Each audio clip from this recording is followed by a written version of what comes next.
Hello everyone, this is Uncle Bruce coming to talk to you about cooking salmon.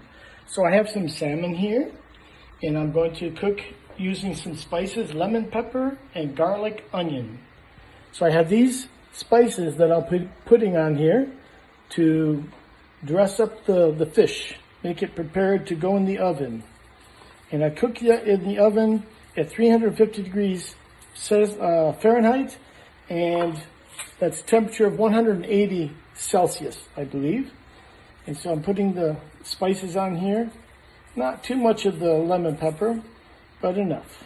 So I've just put the spices on here, and now I'm ready to cover. So I'm going to cover now with a piece of aluminum foil also. And I put aluminum foil on the flat pan so that I don't need to wash so much. I don't like to wash dishes that are really hard. Like that would be hard to wash. So, cooking salmon.